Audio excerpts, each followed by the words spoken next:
All right, I think we are live. Okay, hi everyone. My name's Yvonne Hiltz and it's 6:58, so I've clicked in a couple of minutes early just to make sure that we're all working and that everything's on track.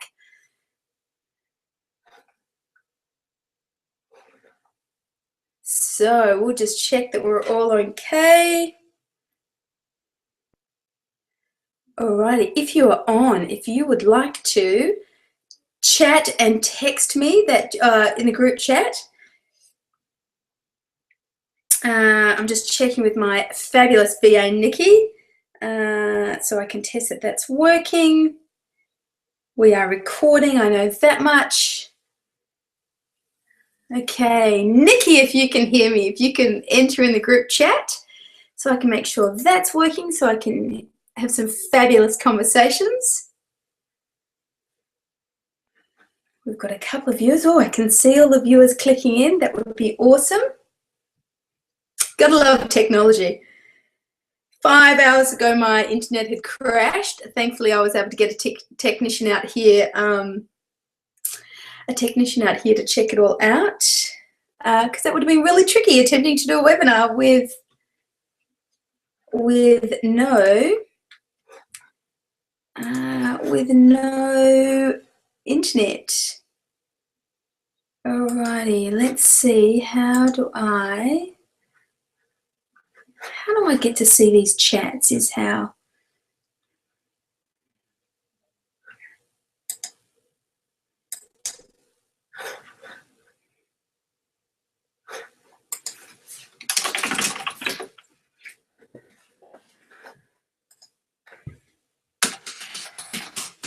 Alrighty, let's check that we're all working.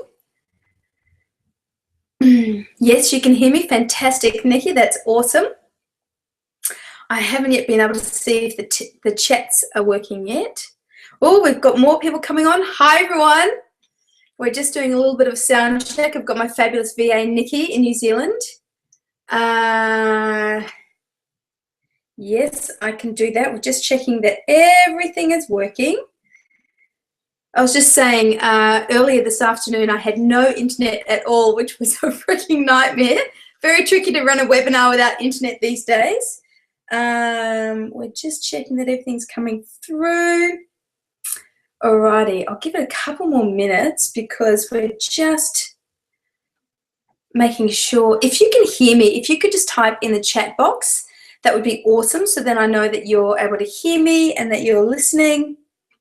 And Nikki, yes, I have opened up my email, so if you need to communicate with me. Gotta love technology. I'm very excited. I've got Frankie upstairs. Frankie, for those of you who don't know me, she's my 15-month-old daughter, and she's upstairs with the au pair, and they've got lots of activities to keep them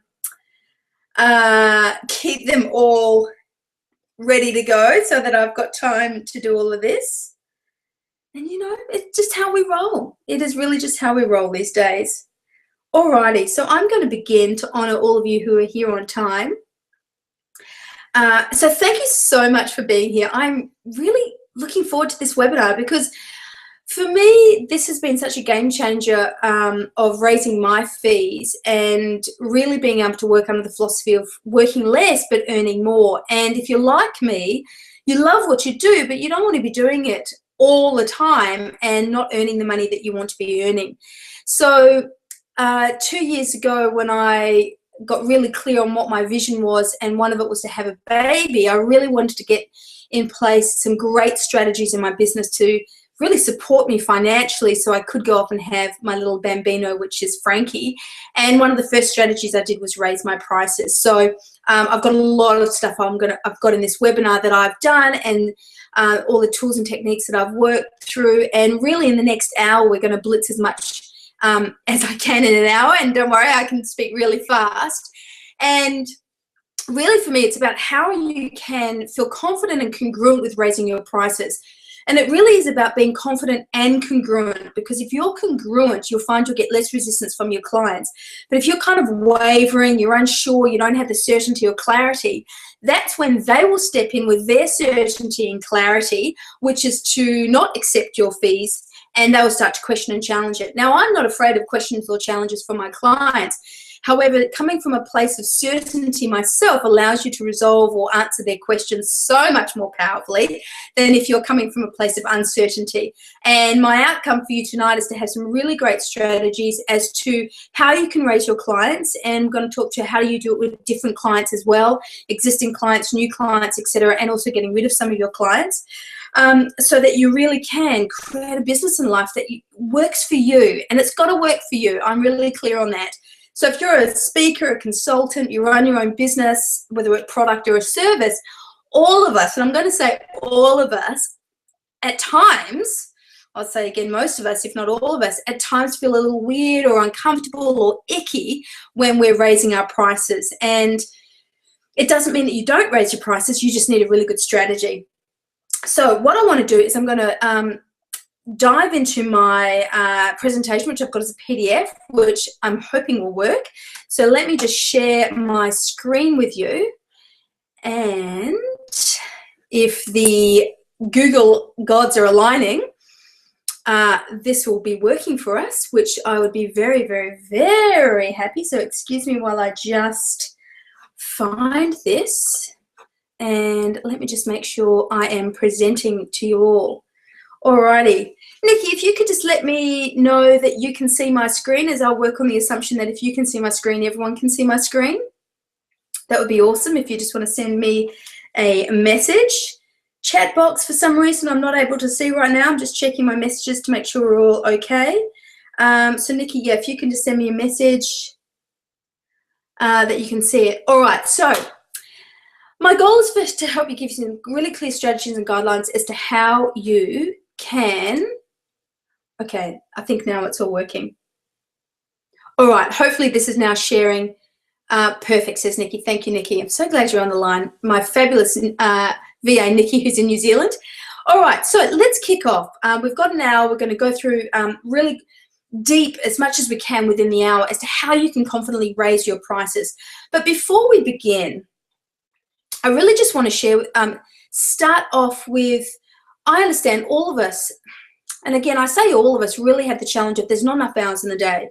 Whether you're a working mum, a busy mum, you're not a mum, but you're running a business, you've got clients, you've got, 50,000 balls you're juggling in the air. All of us have the same 24 hours, but the difference is what do we do in those 24 hours? So I really get that you're wanting to maximize the time that you're spending in your business and the hours that you're working to get as much return as possible. I'm assuming that's why you're on this webinar, because you don't want to be working long, long hours and getting paid peanuts. And I know that you can actually charge more to your clients and find new clients and attract new clients who will actually pay what you know that you're worth.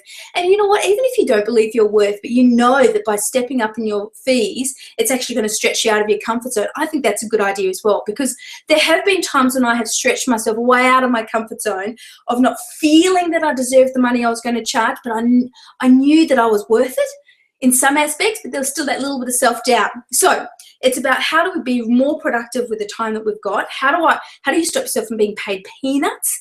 And also, I'm not your product expert, or I'm not the expert in your business. So take these bits of information and apply them to your business. And on that note, I'm not a financial advisor, and this is not a get rich quick scheme. Nothing I do is about that. I don't believe that I believe that you can create some really amazing wins quickly, and you can adapt and implement some of this stuff really rapidly. But if you're after a quick, get rich quick scheme, yeah, sorry, I'm going to fail you miserably because this is not what it's about. But I do want to give you some really great, powerful tools that when you apply it are actually going to make a difference in your business and ultimately your life. So my first question is really as to why do you want to raise your prices? Like, why do you want to have a business that you love and a lifestyle that's so rewarding and on purpose and that inspires you? So for me, it's about choice. One of my greatest things with wealth creation is, yes, to have some fabulous things and travel and lifestyle, etc. But ultimately for me, it's about choice. Choice to do what I want, when I want, and who I want to do it with. And I really reckon when most people are questioned on this, That for most of us is for what really wealth comes down to. It's to have choice of better healthcare, send your kids to the schools you want to send them to, wear the clothes that you want to wear if you're really inspired by that, drive the kind of cars, give to the charities that you want to give to. But it's about having the choice to do it and the freedom that comes with that. So one of my premises about why I want to teach you how to raise your prices and not lose the clients that you've already got, unless they're just a-holes that you do need to get rid of. But it's about how do you create more choice in your life. So I'm going to ask you this question straight off the bat. Why is it important to you to raise your prices? And start asking yourself the bigger questions like, yeah, sure, you might go, I need to upgrade this or I need to add more of this into my life, which is totally irrelevant. But go bigger than that. Why else do you need to do this? Is it to improve your self-worth and your self-belief and your self-esteem, which I always find is a byproduct of when people start to really get congruent and resonate with their own value and their prices? Or what is it for you? So have that in the back of your mind as we go through this presentation as to what is it about this webinar that attracted it to you? Like, why do you want to do this? And why now? Like, what is the sense of urgency? I know for myself, it is about creating a sense of urgency of not just kind of letting each day go by. And, you know, I know recently with the whole thing in Nepal, I think, and I've seen so many people having conversations of, holy mackerel, we just don't know what's going to happen. And whilst I don't live in a chicken little mindset of, oh my God, the sky is falling, but imagine if you were to have that sense of urgency and to have it all happening now rather than in 5 or 10, 15, 20, 30 years. Like, I always think, pull it forward, bring it closer to where you are now, so that you can really, like, why wait? That's my whole thing. It's like, stop waiting and act now. Now, one of my great phrases, and you'll hear me say this a lot, is that mastering money, 80% of it is emotional, 20% is strategy. And I say that because the reason why some of you haven't raised your prices is not through lack of strategy, and I am going to teach you some strategy tonight. I guarantee millions of dollars that for most of you, for most of the time, it's emotional. And it's emotional on so many levels, like fear of what other people might think, are you worth it, do you know enough, what we clients say, like all of that stuff is emotion. And my experience has been is that typically more women are challenged by this, not to say men aren't at all. And in fact, I've coached men also who have challenges with raising their prices. But typically I do realize within my coaching world and all the stuff that I've done is that it seems to be more frequent that women are being questioning me about this of, you know, emotionally, how do I get through this? And 20% of it's strategy. So we're going to tackle both tonight. Okay, so a little bit about me, because some of you know me, some of you don't. First of all, I'm a mum. I've got a gorgeous 15-month-old daughter, Miss Frankie, Frankalicious, as I call her. I'm a money breakthrough expert. I'm a coach, speaker, trainer. Prior to Frankie, I was a full-time trainer and speaker, and I used to travel and do 3 to 4 workshops a week, which when I was a single, childless woman was awesome. But I chose a couple of years ago, having been single for a while, that I actually wanted to have a baby on my own rather than wait for a great guy to show up. So at 38, I went down the path of asking 2 very dear friends of mine if they'd both like to donate sperm. So I now, this is the short story, have a gorgeous daughter, and I'm a single mum by choice. And at the time, not knowing when I was going to fall pregnant, and I always knew it was a when, not an if, what I could put in place while I was waiting to fall pregnant was to really up my game with my finances. And as a single woman actively choosing to be a mum, I knew that one of my key drivers was to create choice for me to be able to stay at home and spend as much time as possible with my baby. And so first thing I did was raise my prices with my clients, and I attracted some really amazing clients. And at 39 weeks pregnant, which is about a week before I had Frankie, I negotiated a 6-figure contract with a major Australian retailer, which we had in place for about 6 months. We were negotiating the deal, and it was the biggest contract I've ever negotiated. It was 6 figures, well, good 6 figures, like in the mid six figures. And it was something when the why is big enough, the how shows up. And when I realized I wanted to have a child, and I was 38 at the time and I'm 40 now, I tell you what, my congruency of raising my fees was so crystal clear because I had a big purpose and a big why.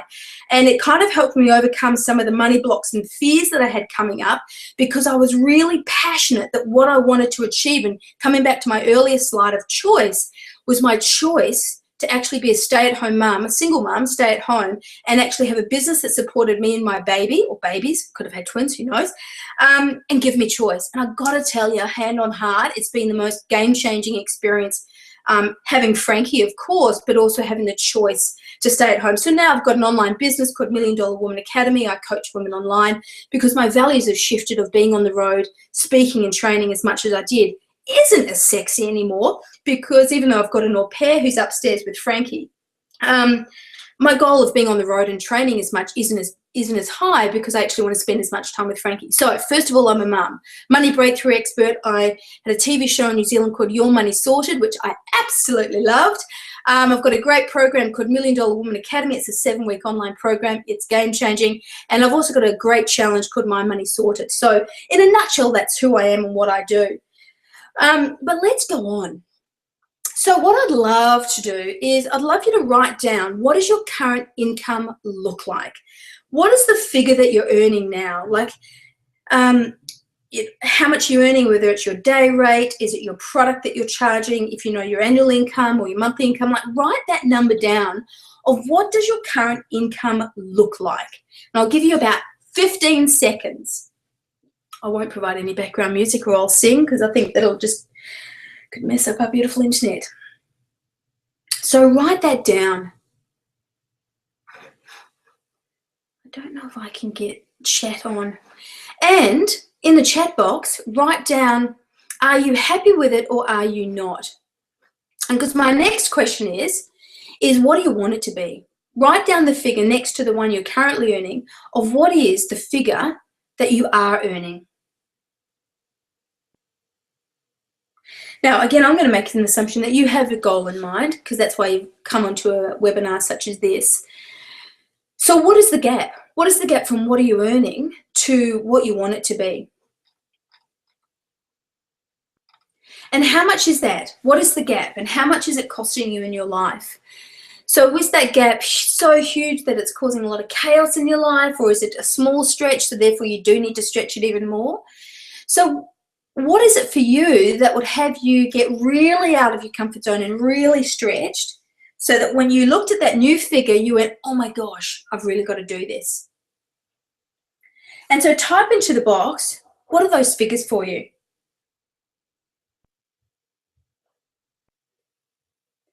And let's see how you're going. Alrighty. So I am going to move fast. We've got a lot of content I want to go through in the next 45 minutes. Yeah, I want to blitz through as much of this as for you and add as much value as possible.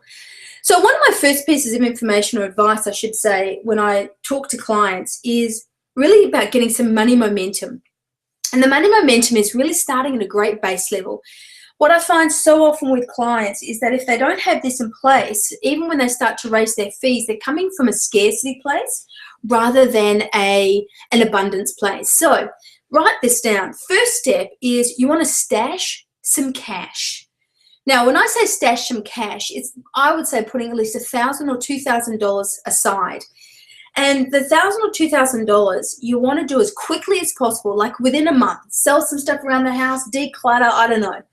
Do whatever you can to get $1,000 to $2,000 stashed in a bank account, not for kind of luxury items like shoes or holidays or anything like that, but for the emergencies that come up in your life. You know, flat tire, you've got to replace it. I don't know, something happens in the house, etc. And the reason why I say this to clients of stashing some cash is, for a lot of people, I notice they don't have those rainy day funds, and when stuff comes up, they're likely to go into debt.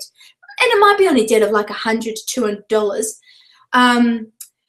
You know, and that's not a lot of money, but if you're constantly going into that cycle, it's going to be disruptive to you being able to move ahead. And also it creates a lot of mind chatter, and mind chatter can just be so annoying. So stash some cash, $1,000 to $2,000. By doing that, it'll just put you in a little bit of a buffer. So if you are going into a lot of debt, you can prevent that.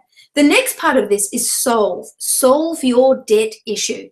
Huge amounts of people have debt, whether it's $1,000, $10,000, $100,000. I've been working with some clients recently who have had over 6 figures of debt, And I totally understand the situation, because 7 months ago, sorry, not 7 months ago, 7 years ago, I was in huge amounts of debt, and put in this strategy. So if you're in a huge amount of debt, or even a small amount of debt, start to look at how you can solve it very quickly. First of all, list out all of your debts, and then make sure you're paying the minimum of all the accounts, so that you kind of keep them ticking over. And most people would say pay off the ones that have the highest amount on them. And look, I can understand that from a point of view that it would make sure that you're not paying huge amounts of interest. However, I'm going to counteract that and say actually pay the ones that are the smallest possible ones, pay them off first. Because the ones that you can pay off first, it'll give you it'll give you a lot of motivation to pay off more, because there's something so inspiring about zipping off the debt, like seeing it, getting rid of it and going, yes, another one down. So one of my things to say is actually stash some cash, solve your debt issue, and put a game plan in place. And then the final one is start your long-term retirement fund. Now, whether you're 20, 30, 40, or 50, doesn't matter. Start now. This is long-term wealth creation. Again, I'm not a financial advisor, but start putting cash away now for your long-term retirement. You're going to need more than you think. Get some great financial advice as to what you do with it, but start doing automatic payments for all of that, and just start that in process. In actual fact, I actually go one step further and say, get a buffer of at least 2 to 3 months worth of full living expenses stashed in the bank. And I remember when I started doing this about 6 years ago, it made a considerable difference in my life. I suddenly went from this roller coaster of being up and down financially, going in and out of debt, etc., but having like 2 or 3 months, and in the end I got it up to 6 months worth of savings in the bank. So if shit hit the fan, for lack of a better word, I had enough cash in the bank to survive. Now, if you're a consultant, coach, or a speaker, it can sometimes be feast or famine unless you've got a really good sales funnel. But by doing that, it takes you out of scarcity and it puts you in abundance. And interestingly, it's so much easier to raise your prices when you've got lots of money in the bank, even if it's just 1 month's worth of saving. So my money momentum is stash some cash, solve your debt, and start long-term saving. Transformation. All right, here are the basics of what I'm assuming you've got in place. And I know I understand the whole thing of assuming makes an ass out of you and me, but I'm going to assume the basics, that you are good at what you do. I'm not here to kind of understand if you're good or not, but you are good at what you do, and you know you add immense value to your clients, that you're great at building trust and relationships with your clients. It's so much easier to raise your fees when you've got that trust established and you've got a really good relationship with your client. That you're improving your client's life no matter what you do. You present your changes as opportunities rather than threats or things to be fearful of. You deal with your decision maker, particularly if you're working in large organizations. I've learned some of the hard ways during this in my years of consulting, is that if you're not going straight to the decision maker, you're dealing with people who aren't equipped to make the decision. And at times I found they've gotten a little weird when I've put in my prices and my proposal, because what I'm asking for is more than what they're earning. And I've found sometimes they're like, hey, why should I even support this chick? She's going to earn more money than me. So you kind of bump into other people's money blocks and money fears and money stuff. So go to the decision maker. And of course, always under promise, over deliver. All right, so let's get cracking. Let's look at the 7 key factors that you must consider when you're raising your fees. And this is super important. So I'm going to go through these in more detail. And look, first one is about value. I always base my fees based on value, not on your time. So if you're currently trading your time for money, it's going to be really challenging at times for you to raise your fees, because you're still associating it yourself as a transacting like a minute by minute or hour by hour. So remember, you can always make another dollar, but you can't make another minute. So one of the things I suggest to my clients is start packaging yourself differently. Packaging yourself in a way that's not always trading you for time versus money, and always to then focus your clients on the value that you're bringing to them, not the money. Because they'll get tripped up a lot and go, hang on, this is costing me X, Y, Z. And when they do that, it's because they can't see the value in what you're producing. So I always base my fees on the value and the return on investment. Point number 2 is review your fees annually. If you've got long-term clients, review them annually. And even if you don't have long-term clients, but you've got clients continuously coming on every year, which is what I hope you do, review your fees annually. And if your fees are the same as last year, then this is your opportunity to raise them. Number 3 is about linking your personal objectives to the person you're negotiating with. So let's say if you're doing another entrepreneur is coming into your business, find out what's important to them and why they want to create the change. And then you link what it is your product or service is as to how you're going to add value and improve their life. And the same for when you're negotiating in a large corporate.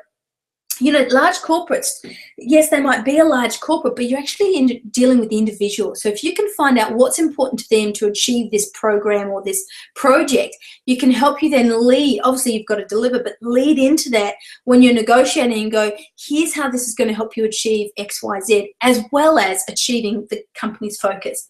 And I always think too, sometimes in these large organizations, it's really easy to forget the person you're negotiating with as being a person with their own personal goals and sense of achievement, etc. they want to achieve, and to just focus on the big corporation, but always personalize it. And again, I find that they then bat for you a lot more when they're having to negotiate you in, even if they are the decision maker and they're getting questioned by the board, etc. They've got bigger buy-in. When they've got the buy-in, they're going to help close the deal for you as well. Number 4, advise your clients, particularly if you've got long-term contracts, that you are going to review the fees annually. It kind of takes out any surprises. These are the proper expectations. I mean, most businesses are putting up their prices, so why aren't you? But this is about how you can, make sure that you set the expectations so there's no surprises from them, and it also gives you accountability that you're going to do the same. Number 5 is inform. Now, I also inform when I am going to raise my prices. I give them 1 to 2 months notice, depending on the client, depending on what you've already got set in place.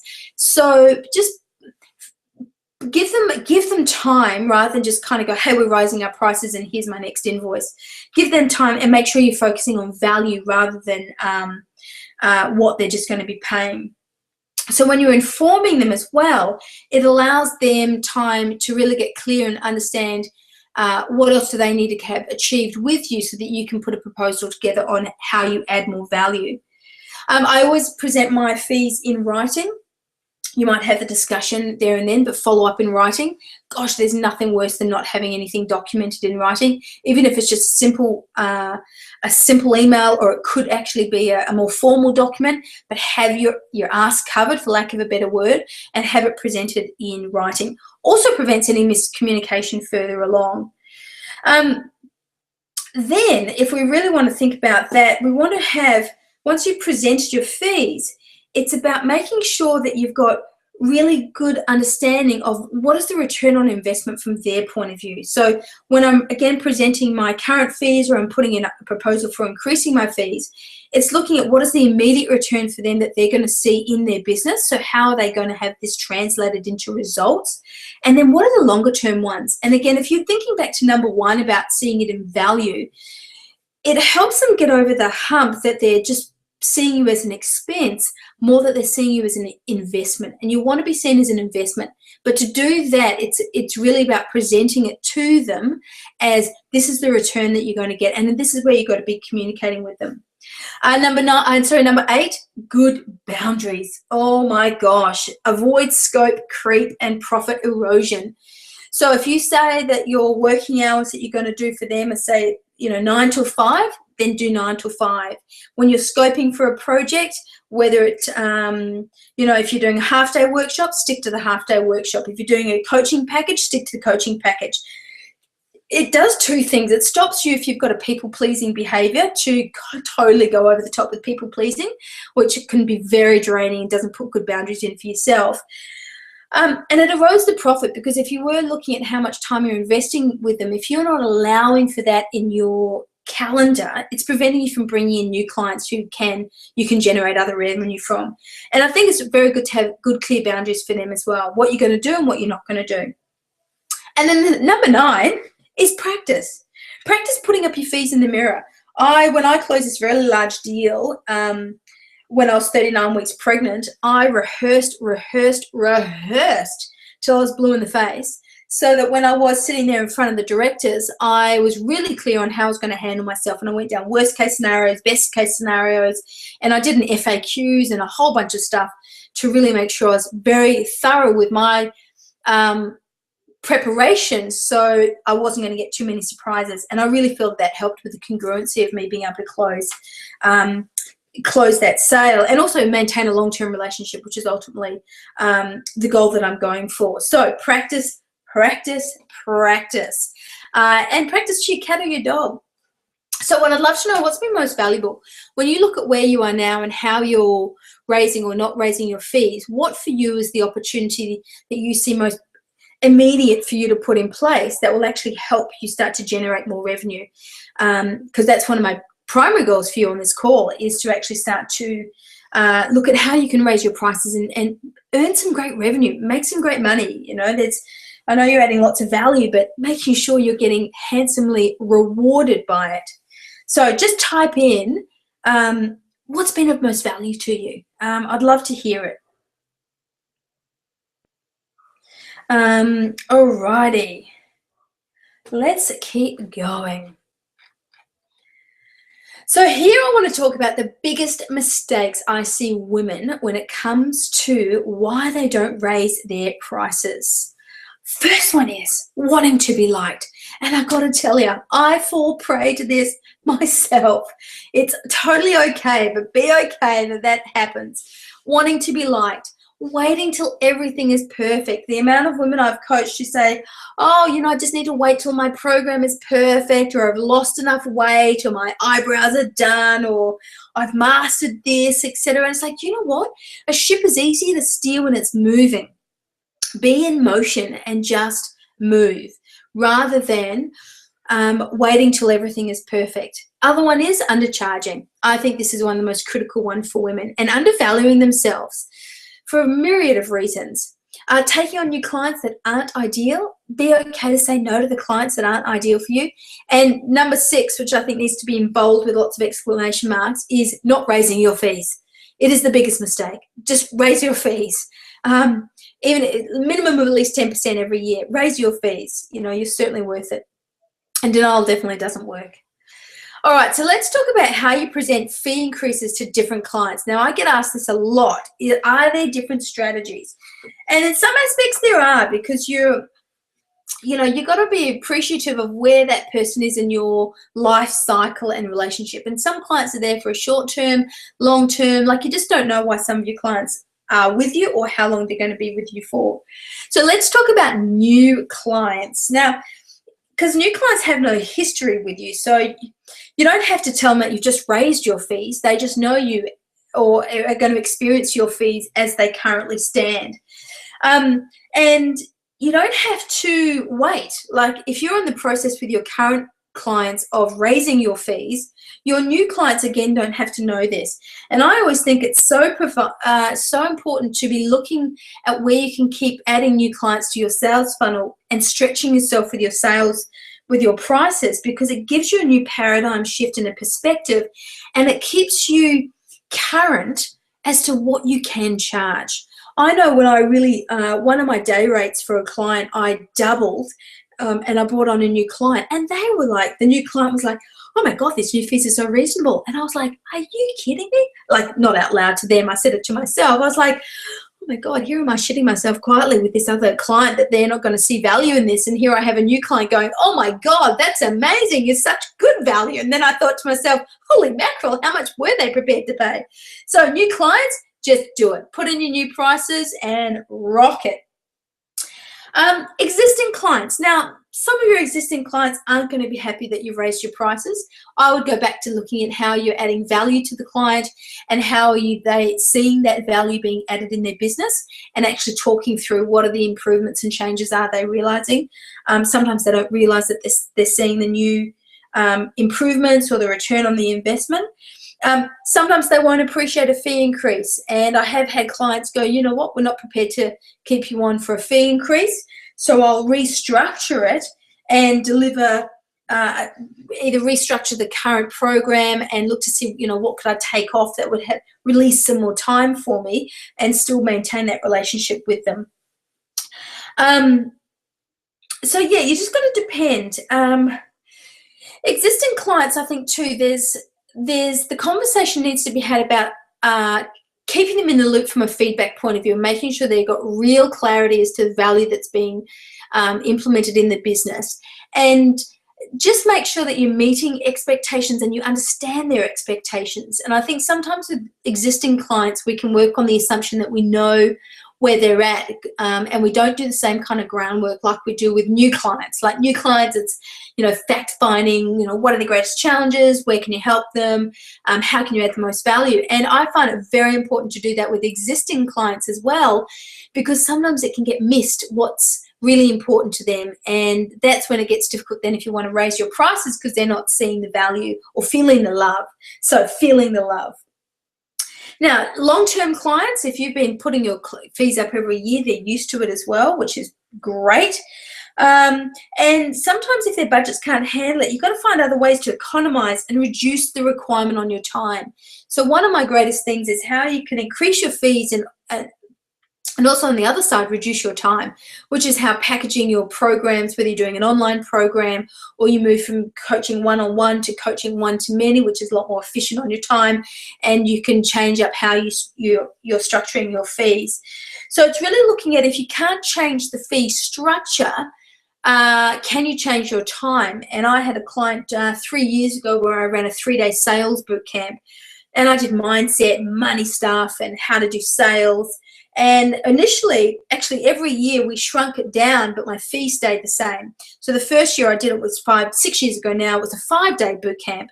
And then the next year I said, look, you know what, I've become more efficient with training your team. I was doing a boot camp every month, and I think I was training nearly 1,000 to 1,500 people a year in this particular boot camp. And I said, I know it's costing you to have your people off the floor in my 5-day training. How about, because the HR manager said, I can't raise your fees, we've got a price hold. I said, well, why don't we do this? Let's take it from 5 to 4 days, but keep the fee the same. She goes, love it. She goes, I'll save money anyway because they're on the floor. They're going to be making us money. I said, absolutely.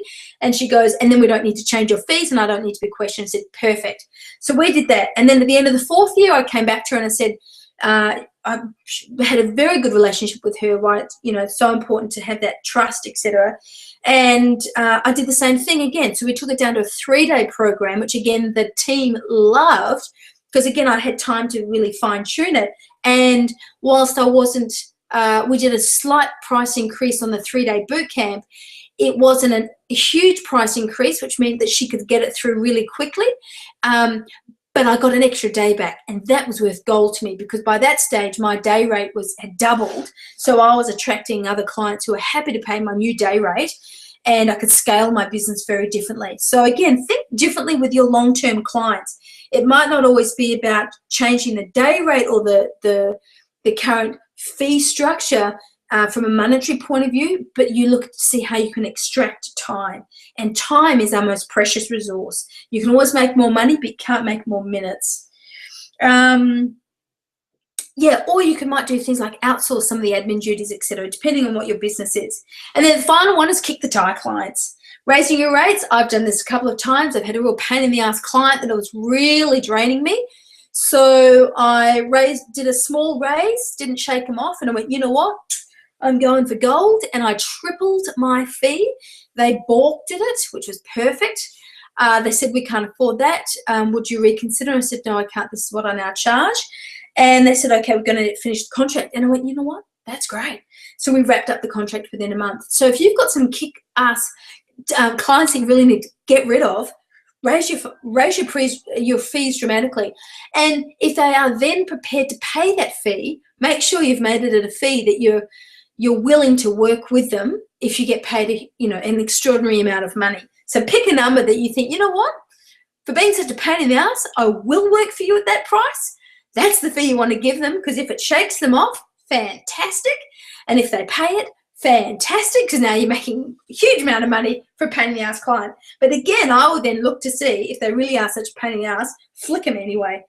because you don't need to keep clients in your books that are a pain in the ass. I certainly don't believe that. In fact, it's actually holding up space for you, attracting and creating a space for fabulous clients, which you love working for, and create new harmony for yourself. So raising your rates can be a great way of weeding out those bargain hunters as well. I mean, I'm always mindful of people who just shop on price, because it's not about the price, it's about it's not just about price, it's about the return on investment. So I could come in at the cheapest price, but are they going to get the results? And it's not always about saving money if it's costing them money. You know, I think it's very important not to get focused on just cost savings, but making sure that you're looking at how you can add value to their business. So looking at where you've got new clients, existing clients, long-term clients, or clients you just got to get rid of, where is your biggest opportunity now for you to start generating some more income? And I'll give you a minute to have a view on that. So look at where are you now, and what's your first port of call? Like when you finish this call and you get back into your business, whenever that is, like who are you going to tackle first? Are you going to raise your prices with, hopefully straight away with new clients? Is it existing clients? Is it long-term clients? Or have you got some bloody pain in the ass clients you've got to flick, and immediately? I'll give you a minute to do that.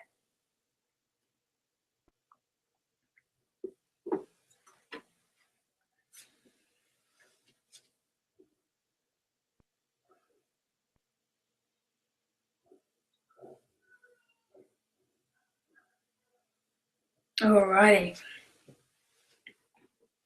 Fantastic. And part of what I wanted for this webinar was for you to actually have some aha moments, because I think the danger sometimes when we do webinars, etc., is that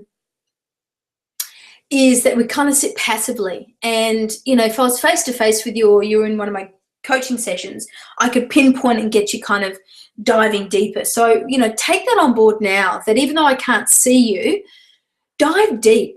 Take this opportunity while you don't have kids running around you, or, you know, you're driving or whatever, but you're actually focusing on yourself, and dive deep into, you know, your business, because that's the goal. The goal is to help you raise your prices and, you know, make some fabulous some fabulous money. All right, so let's talk about the 3 common lies that we so often tell ourselves about why we can't raise our prices. And these are the most common ones I hear. Freaking out that you're going to lose customers. Customers are going to think you're greedy, or your family's going to think you're greedy, or your husband or your partner or your kids, whoever is going to think you're greedy. And then the big one too is wondering, are you worth it? And look, I really think, you know, I'm sure that some of you may have some extra ones that come up, but I see so often that these are the most common ones that I see. There's that fear of, you know, will I lose my customers? And be okay. You know, if you put up your fees and you get rid of some of the bad eggs, then that's a great thing. And be looking at how you can bring in new clients at your new fee, and not be so, you know, stuck doing clients that you don't want to be doing. Greed is an interesting one, and I so worry less about what other people think. You know, I've done a lot of work myself with some of the peers that I was worrying about when I was raising my fees, and when I was earning some of the money that I was earning. It's like, holy mackerel, I've never earned this kind of money before, and I worried about, you know, what are people going to think? They think I'm this, this, and this. And then I was like, you know what? It doesn't matter. It really doesn't matter. As long as I'm not being an asshole or hurting anyone or anything like that, which I wasn't, or I'm not. It's like, this is my life and my responsibility, and I want to do the things that I want to do, and I'm adding value to my community, so I'm okay with it. And the am I worth it? I think this is such a big one for us. Is, you know, money is such a representation of our own self-worth. When you start to raise your fees and raise your earnings, it's such an indication of you raising your self-worth as well, particularly when you go through the journey and when you're working through it.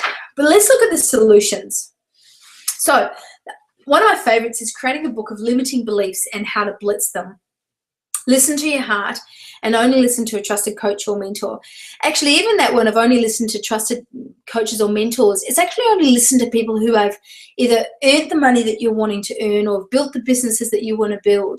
Don't listen to the people who haven't yet done it, who are actually on the sidelines observing. So I'm going to stop sharing the screen and take you through this one of creating a book of limiting beliefs, because it's such a juicy one, and that when you can put this in play, you can actually really make a powerful shift.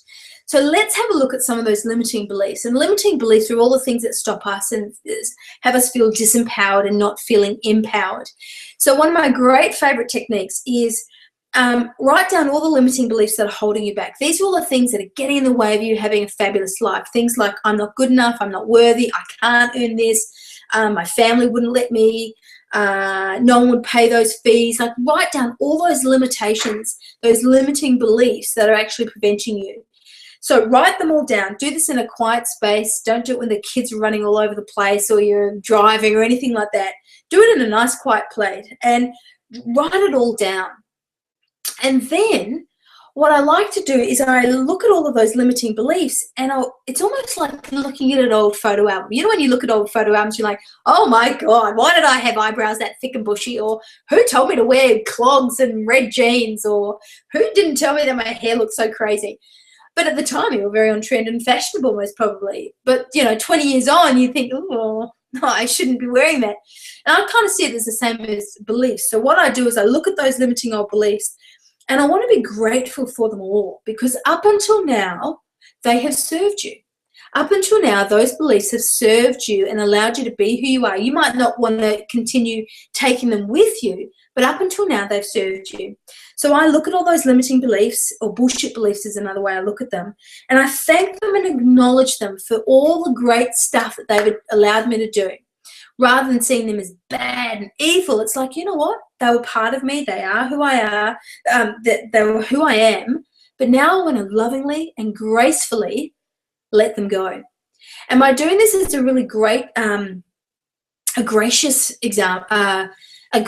journey. It takes all the angst and the charge. And I think so often that we can put so much angst and charge, and it's almost like if you've ever tried to hold a Swiss ball underneath the water, like, you've got to put so much effort to hold this Swiss ball down that you can't really do anything else. And I think it's the same with limiting beliefs, that if we put so much effort trying to hold down those beliefs, those limitations, those fears, it doesn't give you time or any opportunity to do anything else. So rather than being forcefully trying to hold it all down, lovingly and graciously letting it go. So go through the journey. Take your time, go through each limiting belief, acknowledge them, thank them, think of all the memories that they've served for you and all the things that you have or haven't done, and then beautifully, lovingly forgive yourself, forgive them, and let them go. I like to end it with a ceremony of burning them, like if you've written them down on a piece of paper. Obviously, choose a safe environment to burn them, or you could just tear them up into 1,000 pieces, but do something that changes the state of them so that you also symbolize that you've let them go. It's beautiful, and there could be some tears, and that's okay too. It's all part of the letting go of the process. So I say do the limiting belief, book of limiting beliefs, and let them go. Another way, love yourself, and then surround yourself with great people who've achieved what you've wanted to achieve. I surround myself with some great business mentors and life mentors who've done some fabulous, and are still doing some fabulous things, because I find it so inspiring listening to what they're achieving and then asking them, how did they do that? And, some of their mistakes I can learn from and go, oh, okay, cool, I'm not going to do that.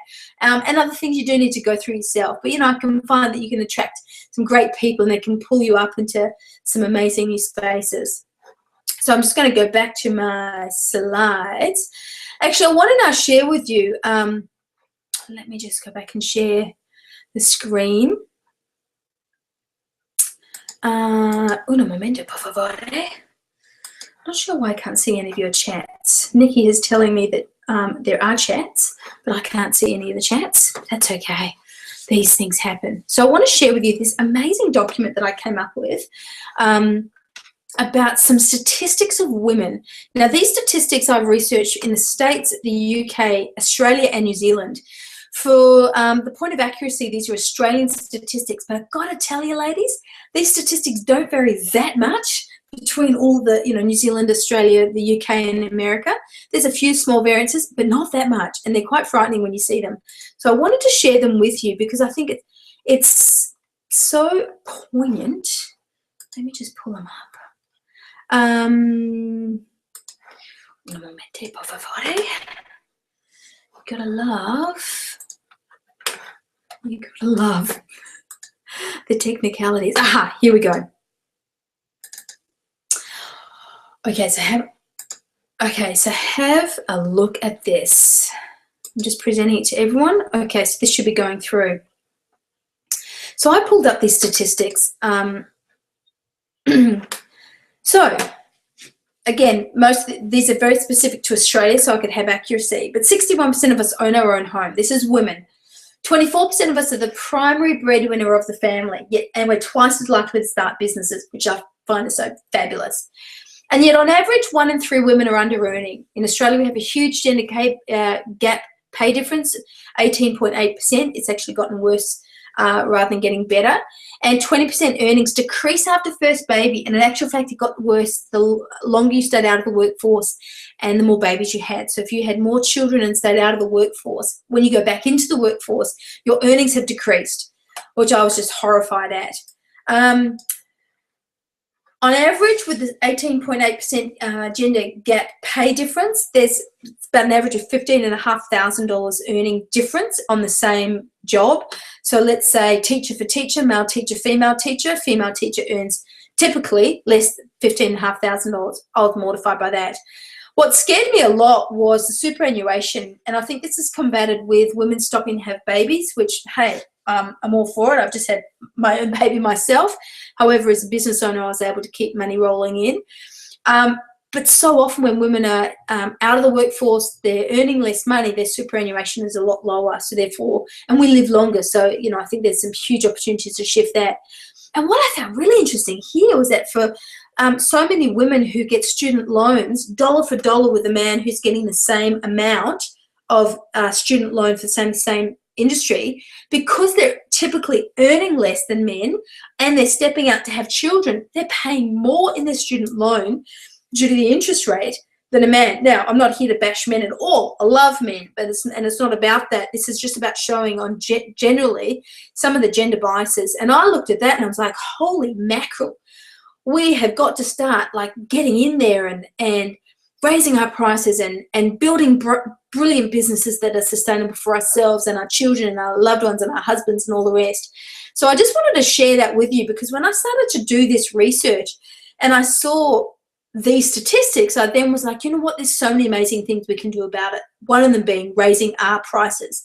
So I just wanted to share that with you and give you an idea of statistically what on average is happening for women and how you cannot be that statistic but actually be doing the opposite and, you know, creating some beautiful wealth in your business. Alrighty, let's get back into the presentation. I'm more than happy to send that through as a slide too, if anyone wanted to see it, because it's very accurate. I only did that a couple of weeks ago too, so it's yeah, it's fascinating. All right, let's get back into it. All right, so I wanted to share, I've got left to go the top 10 money fears. I've done this through my own research, plus I've pulled in some other research, and again, what those fears are and how you know, what can you do about it. So I'm going to share those. But I just want to share with you what I've got going on right now. So I've got a great program starting on June 1st under the $1 Million Woman Academy. And I wanted to share with you this program. I'm not going to do a long spiel on this. There's a link that you can go through to get more information. I'm just going to do a very short highlight because I want to get back to the top 10 money fears. But in a nutshell, I've created a 7-week online program with group mentoring with myself.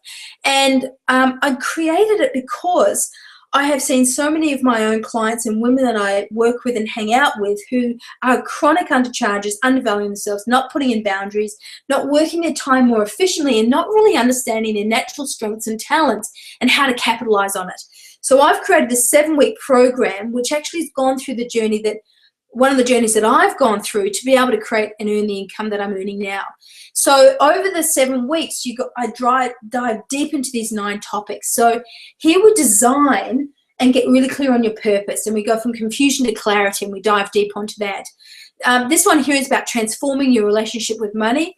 I've got some incredible techniques to help you bust through the limitations and go from unhealthy relationships to money to loving relationships with money. And it is about your relationship with money. Money is a relationship. And there's a beautiful piece I do about how do you know, what would money say about you? Then we do your beliefs. Beliefs are the fuel of all of our behavior. Go from limiting beliefs to empowering beliefs. I give you techniques of how to dissolve the anxiety, the fear, the limitations. It's a core technique which has you really unblock and overcome those money fears. We get here to define the opportunities around you, go from invisible to visible. I do a lot of money breakthrough coaching. All of this program has got a basis of my money breakthrough stuff that I deal with, looking at your past and the legacy with your family. What do you need to forgive and heal and move forward? We look at what your relationship is like with money. What is the stuff you just got to let go of that's holding you back, like this and juicy stuff. Here, capitalize on your actual hidden talents. I use a great profiling tool which has you get clear on what is your core strength. So it understands that once you know what your core strengths are and talents are to creating wealth, it allows you to align your business to those natural strengths. And when I did this myself, I got so much clarity as to why I wasn't earning a lot of money, to then when I realigned and restructured my business to be in alignment to my path of least resistance to creating wealth, it helped me design and create money a lot easier. And then within that, I learned how to attract the team that best supported my strengths and talents. And within that, I could understand what talents do I need in my business to allow me to be more in the flow and them to be in flow. Game changer. In fact, I was working with a client this afternoon who's not in flow with one of her team members. So we're profiling her and him and going to get them, back in flow and align the job accountabilities that best suit their needs. Legendary. Otherwise, you're always out of flow.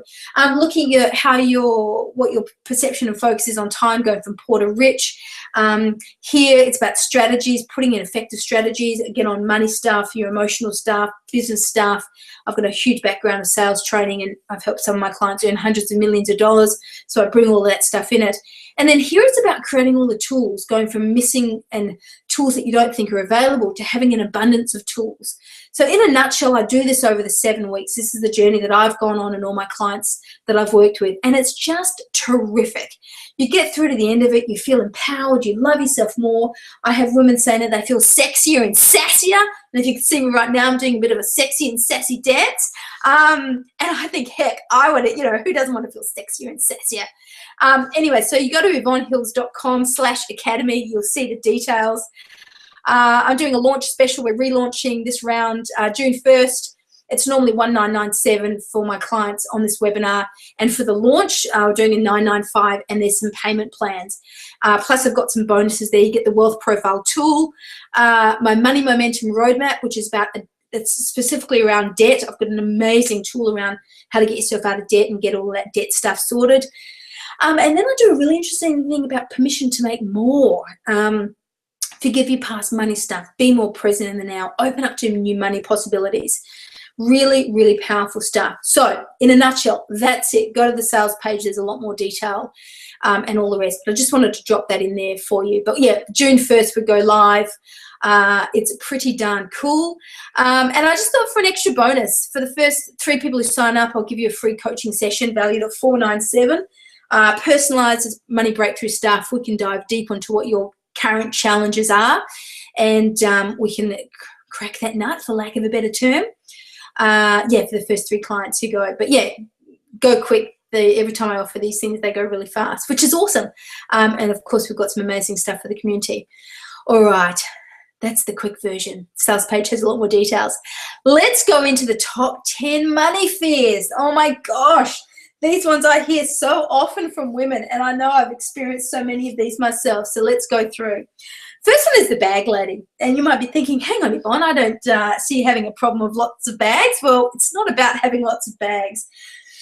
The biggest fear for a lot of women is being on their own at the later stages of life and not having enough money to support themselves. And I actually remember I went to a Business Chicks workshop 2 years ago in Sydney, and Ida Buttrose was the keynote speaker, and she was so empowering. And she said the biggest, I think she was the ambassador for the homelessness, and she said the actual face of homelessness, of the most common demographic of people who end up homeless, is a 44-year-old woman typically has had a trade like a police officer or a teacher, divorced with kids, and she ends up homeless. And I was just like, what? Baffled me beyond all belief. So anyways, that's the biggest number one money fear is bag lady syndrome. So my biggest thing is take control of your spending. Start earning more. Stash, solve, and start. Put your finances in order. Rather than sitting in the fear, start taking action. Number two is about being alone. And, you know, women worry if they're not going to marry, who's going to look after them, or they'll never be able to support themselves. And it kind of links with 1 and 2. And again, I'm all for having your own financial plan. I don't believe a man or a woman or a partner is a financial plan, or your family or anyone. Be independent, you know. It's certainly co-create and be in beautiful partnership if you are in a relationship, and if you're not in a relationship, you know, still be in control of your money. But even if you are in a relationship, there's something I think so empowering of being on your own destiny and then being in partnership but on equal level. Not smart enough? Gosh, I've had that one kick in a number of times. I'm too stupid to learn finance. Not smart enough to handle money. Could be a cultural thing. Could be a generational thing. Could be a whole bunch of reasons why someone might think that they're not smart enough. Find someone that will translate it all for you. Like if you're seeing an accountant or a financial planner and they're treating you like you don't know enough, find someone who's going to translate it and be gentle with you as you start to upskill and learn. You don't need to be the world's greatest mathematician or a stock trader and like know all the ins and outs. You just need to know enough to make sure you're making some good decisions. But yeah, I say get educated. Playing it too safe. And I've, again, had this experience, and I've seen it with my clients as well when it comes to raising their prices, is not taking the risk of raising their prices and playing it too safe. And I think the danger is that you then can run yourself ragged and not really get the quality of life that you're looking for. And the quality of life is working less but earning more, I believe. And you can still be doing all the things that you love, but you're doing it on your terms. So it's, you know, playing too safe, I think, is a massive money risk, you know, money fear, but stretch yourself and get out of your comfort zone. Failure. I think that speaks for itself. Think you're going to fail. Thinking you're going to fail can often prevent someone from actually moving forward. I say ignore that and you know, put some calculated risk in there. Harming others is number 6. Women often panic that their financial decisions will mean that they'll let somebody else down. And it's apparently a real crux for so many women. You know, we take on so many roles like mum, taxi driver, bill payer, wife, homework guru. And, you know, you can easily worry that you're doing so many great jobs that you're going to let somebody down. So therefore you don't kind of stretch yourself and raise your prices or put yourself out there. Number 7 is divorce. Stay in unhealthy relationships because if they divorce, they won't have the money or they'll go into poverty. You know, and I think too, if you don't have your own financial stability in a relationship, of course, that could be a very big risk. But, you know, if you can put some of that stuff in play and then you can make sure that you're in a healthy relationship or you can step out of it. Fear of taking control. Like, I think for some women, it's it comes in that procrastination thing as well, of worrying that, you know, it's okay to make mistakes. It's all part of our learning. And by letting go of this need to always be in control, it allows you a little bit more fun and flexibility. And it's okay to make mistakes. Most mistakes can be undone. And again, if you work with someone who is an expert, you know, or, you know, if you're raising your prices, trial it with a new client and test the water there rather than, you know, on one of your favorite clients or client that you might not think might have that flexibility. So be okay to make more mistakes, which goes on to number 9. You know, mistakes are okay. Most things can be undone. And, you know, if you're looking at raising your prices, again, test the water rather than not do it because you're worried that it's going to be the wrong decision, because you can always repackage it, add value in different ways. Again, trial it in some, you know, a new client or a different segment of your clients. And then number 10 is being a bad mother. In fact, I had somebody say that to me today. They're worried about, you know, they're not, with all the work that they're doing, that they're not actually able to be there as much for their child. And I totally get that now that I'm a working mum. But I also think that the role model that we provide for our children of being financially savvy and valuing ourselves and raising our fees is so important for our kids to see, and our partners and family, etc., because it's inspiring when you see someone own their magnificence. And I'm all about owning our magnificence, and that's my goal for you: own your magnificence. So they're the top 10 money mistakes. So let's talk about how do we dissolve fear. We're doing really well. We're nearly done. I've only got 2 more slides to go. So I want to talk about the fear-busting techniques, because when you think about raising your fees or prices, fear comes up for so many of us. So here are my strategies. First of all, name the fear. Don't sit in the kind of overwhelm of, oh my God, I don't know what it is. Yeah, you do. Name it. Ask yourself what would happen if you were to move ahead. So let's say you've raised your fees and you're about to talk to your clients. Run through the scenarios of, well, what would happen if I did? What would happen if I didn't? And go through those too. List the worst things that could happen. List the best things that could happen. And really go there. Like list 50, not just like 1 or 2 things, but like 50. I remember when I was negotiating this really large contract, I went through a huge journey of writing down benefits for me staying at this current fee structure, challenges of me not going there, and then if I went to the new fees, what was the benefit of me staying, and you know, if I didn't. So list the best, list the worst, get really crystal clear on that, and then start taking action. Start taking action of one small thing. Contact a new client, contact a great client. You know, look to see how you can restructure your packages. Do something. Go for a walk. Dance to some music. You know, don't just sit there in the fear state. Shift it. Number 6, tapping. If you know EFT or tapping, there's some great tappers. Brad Yates is one that I really love. He does some fabulous tapping on money. And then there's a great technique I call the core technique, which is going into the center of the feeling that you're feeling and feeling into it until there's nothing left to fear. And that I find is to be very powerful. It's one of the tools that I provide in the course. It's a very powerful tool of resolving the fear and the anxiety that prevents us from all moving forward. Oh my gosh, we have just blitzed through. So, in a nutshell, we're nearly there. I'd love to know what's been your biggest learning tonight. We've gone through so much. I could really run this as a full 1-day workshop and we could dive deep into all those challenges. But I'd love to hear what have been your biggest learnings. I'd love to hear from you via email. For some reason, I haven't got the chat working here. Email me, yvonne@yvonnehills.com. I'd love to hear what your biggest learning has been. I've had some people messaging me today already, and there's some great stuff coming through. But I'd love to hear from you what has been your biggest learning, and you know, things that you're going to take away from this and action immediately to start raising your fees. And I really want you to you are so worth it. You're so worth the new fees that you want to raise your prices to. Don't get caught up in the monkey chatter or the self-doubt and the old limiting beliefs that have been serving you up until now but are not letting you really step into where you want to go. Because I think life is too short to worry and be caught up in all of that monkey chatter, as I call it. You know, put in some strategies, talk to your existing clients, get in there with some new clients, raise those fees, start generating some money, and you know, have some fun with it rather than it always being super serious. And yeah, have some fun with it. But yes, I'd love to hear what has been your greatest learning. And it is 8:05 and I'm committed to us finishing on time. For those of you interested in the $1 Million Woman Academy, there are the details, but I'll go through to the website.